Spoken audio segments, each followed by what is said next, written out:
Hello guys, welcome to my YouTube channel. Today we are going to learn about Python input and output operations. Let us get started. If you have not watched my previous videos, please do watch them. I will provide the link of the playlist in the description section below. Let us start with Python input and output operations. In Python, if we want to take input from the user, we use the function input. And if we want to print anything to the console or monitor, we use the function print. In this example, we are taking the input from the user and storing it in the variable n. Let us execute this.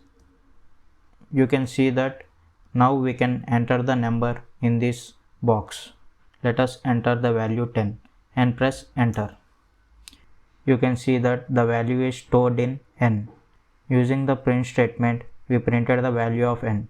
You can see 10 here, which is the value of n. One thing to note with input function is, by default, the value entered by the user will be treated as string by the input function. In order to avoid this issue, we can use the eval function. Eval function evaluates the user entered value and changes it to the respective type.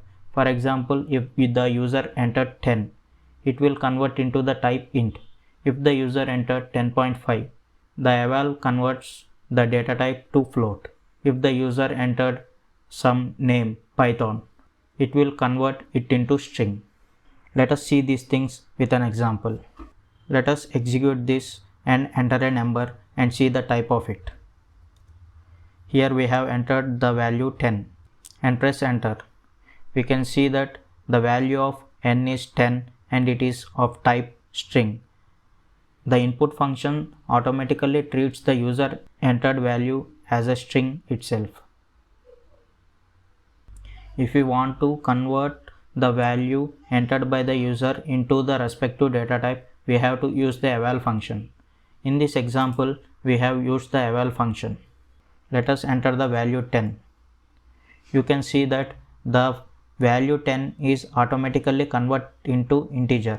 We are checking this by using the type function present in Python, which we have discussed in our earlier videos. Now let us re-execute this and enter 10.5. You can see that now the value is converted into float. Now let us discuss about typecasting. We can also explicitly typecast in order to restrict the user input type. For example, if we want the user to provide only int value, we use the function int and wrap input inside it, so that if the user enter any other value other than int, it will throw an error. Let us see that with an example. Here we are typecasting with int. If we enter int, the program executes successfully. Now let us enter the value 10.5 and see the result. You can see that it raised an error. It raised a value error. You can see the value error description here. Invalid literal for int with base 10. Here it is saying that the input should be integer, but we provide 10.5, which is a value error for the typecasting int.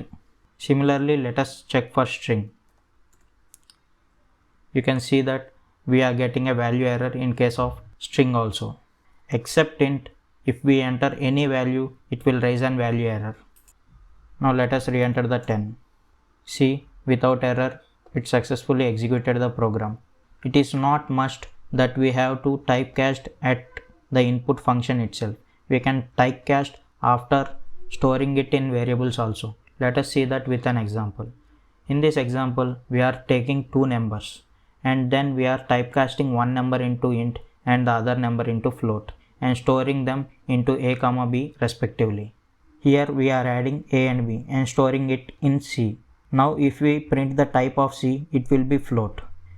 Whenever an operation performed between two different type of the variable that stores the result value will be of the higher type of both. That is, here in our case int and float. Float is the higher data type than compared to int. So C will be assigned with the type float instead of int.